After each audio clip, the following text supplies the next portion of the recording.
News 28 मराठीमध्ये आपले स्वागत आहे। आजच्या मोठ्या बातम्यांबद्दल बोलूया। मुंबई लोकलमध्ये दिवसाढवळ्या चाकू हल्ल्यात मृत्यू, सरकार झोपलंय का? बाहेरून येऊन हत्या करणारा आरोपी यूपीला पळण्याआधी कुर्ल्यातून गजाआड। मुंबईकरांनो, लोकलने प्रवास करायचा तर जीव मुठीत घेऊनच करा। चर्चगेट नालासोपारा फास्ट लोकलमध्ये दरवाजा बंद करण्याच्या क्षुल्लक कारणावरून 22 वर्षीय मयंक लोहार या तरुणाचा चाकूने भोसकून निर्घृण खून करण्यात आला।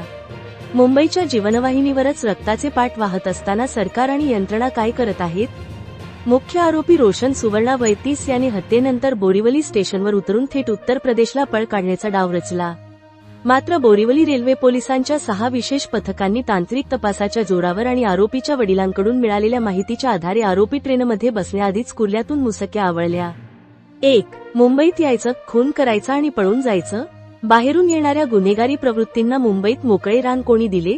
2. लोकलमधील सुरक्षा रामभरोसे? दरवाजाच्या वादातून चाकू निघतो आणि एका तरुणाचा जीव जातो, तेव्हा जीआरपी आणि आरपीएफच्या गस्तीचे काय झाले?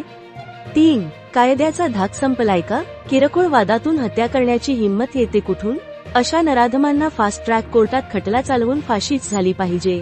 4. मुंबईकरांच्या जीवाची किंमत शून्य? रोज लाखो लोक जीव धोक्यात घालून प्रवास करतात, त्यांच्या सुरक्षेची जबाबदारी सरकार घेणार की नाही? एका 22 वर्षाच्या तरुणाचा जीव गेल्यानंतरही यंत्रणा जागी होत नसेल तर ही शोकांतिका आहे।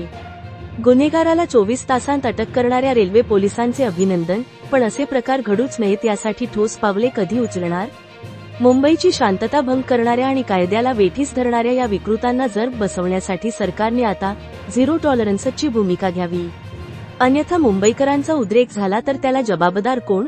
iNews 28 मराठी वार्ताहर प्रणय पाटीलच्या जोडीला कुणाल भानुशाली, महाराष्ट्र हेड।